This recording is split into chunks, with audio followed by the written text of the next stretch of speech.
एक बार एक किसान किसी काम से शहर गया। जैसे ही शाम होने लगी उसे लगा कि उसे तुरंत गांव लौट जाना चाहिए। अगर देर हो गई तो अंधेरे में घर पहुंचना मुश्किल हो जाएगा। वो अपना काम अधूरा छोड़कर गांव की ओर चल दिया।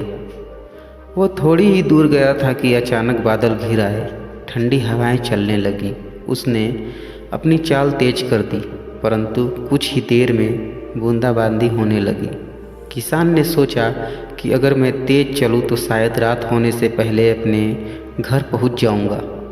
परंतु मौसम को काली घटाओं के कारण जल्द ही अंधेरा छाने लगा। बारिश भी तेज होने लगी। किसान ने आगे बढ़ना ठीक नहीं समझा। आगे जंगल का खतरनाक रास्ता था। एक तो खराब मौसम, ऊपर से जंगली रास्ता सोचकर किसान डर से मारे कांपने लगा। वह एक छोटे से घर के आगे बरामदे में दुबक कर बैठ गया, परंतु ठंडी हवाओं के कारण उसे सर्दी लगने लगी। रात होते होते उसे सर्दी के साथ साथ भूख भी लगने लगी। उसे कोई उपाय नहीं सूझ रहा था। वह सोचने लगा कि इस समय थोड़ा सा कुछ गर्म खाने को मिल जाता तो उसकी सर्दी भी मिट जाती और भूख भी कम हो जाती। उसने डरते डरते घर की कुंडी खटखटाई।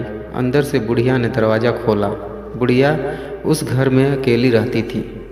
उसने हिम्मत करके पूछा, तुम कौन हो और इस तूफानी रात में मेरे दरवाजे पर क्या कर रहे हो? किसान ने विमरता होते हुए कहा, मैं एक गरीब किसान हूँ। मेरा नाम चोखे है। शहर में कुछ काम से आया था। अब बारिश के कारण यहाँ फंस गया हूँ। बुढ़िया हट्टे कट्टे जवान को देखकर भीतर से घबरा गई, परंतु ऊपर से हिम्मत दिखाते हुए बोली, तो मुझसे क्या चाहते हो? माँ जी, मुझे बहुत सर्दी लग रही है और साथ ही जोरों की भूख भी लगी हुई है। अगर आप मुझे अंदर आने देंगी और कुछ खिला देंगी तो मैं आपका एहसान ज़िंदगी भर नहीं भूलूंगा। बुढ़िया ने उसे टालने की गरज से कहा, चोखे, मेरे पास आज खाने को कुछ नहीं है, वरना तुम्हें कुछ न कुछ जरूर खिला देती। चोखे की दरवाजे के सामने ही रसोई में एक चम्मच दिखाई दिया।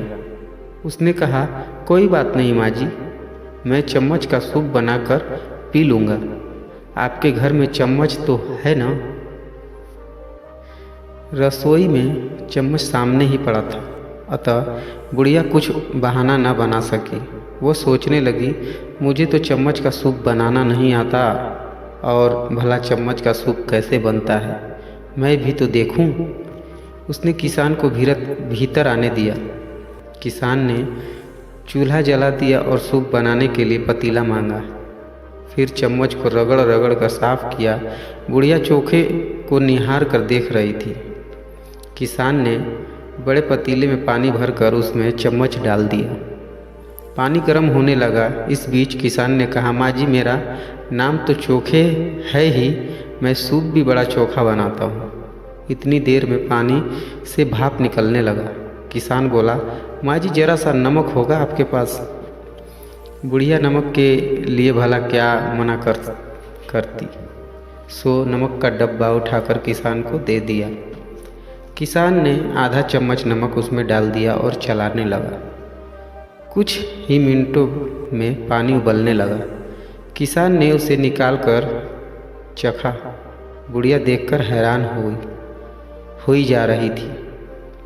इतने में किसान बोला, सूप तो बड़ा स्वादिष्ट बन रहा है, लेकिन इसमें कोई सब्जी पड़ जाती तो मज़ा ही आ जाता। कौन सी सब्जी चाहिए? एक दो सब्जी तो मेरे पास भी है, बुढ़िया बोली।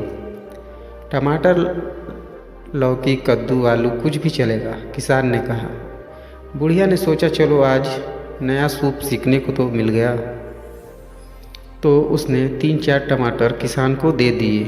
किसान ने उन्हें चाकू से काट डाला और चम्मच से दबा दबा कर चलाने लगा। किसान बोला, आज तो वाकई बहुत स्वादिष्ट सूप बना, लगता है बहुत अच्छी खुशबू आ रही है, मैं भी आपको सिखाता हूँ। बुढ़िया मन ही मन खुश होने लगी कि आज उसने चम्मच का सूप बनाना सीख लिया। किसान ने थोड़ा सा सूप चम्मच में निकाला, फिर बुढ़िया से बोला, माँ जी, अगर आप इसे चखने से पहले चुटकी भर चीनी डाल लेंगी तो आपको अधिक स्वादिष्ट लगेगा। बुढ़िया ने चोखे का मतलब समझ लिया कि इसे सूप में डालने के लिए चम्मच भर चीनी चाहिए, और किसान ने चीनी सूप में डाल दी। फिर किसान ने चम्मच से सूप को 2 कटोरी में डाल दिया और बुढ़िया से बोला, देखिए चम्मच का सूप कितना चोखा बना है। बुढ़िया ने सूप चखा तो दंग रह गई, बोली, आज तक मैंने चम्मच का सूप न कभी सुना न चखा, परंतु यह तो वास्तव में बहुत स्वादिष्ट है। बुढ़िया और किसान बैठकर गर्म गर्म सूप का आनंद लेने लगे। इसके पास से सर्दी कब की उड़न छू हो गई उन लोग को पता भी नहीं चला।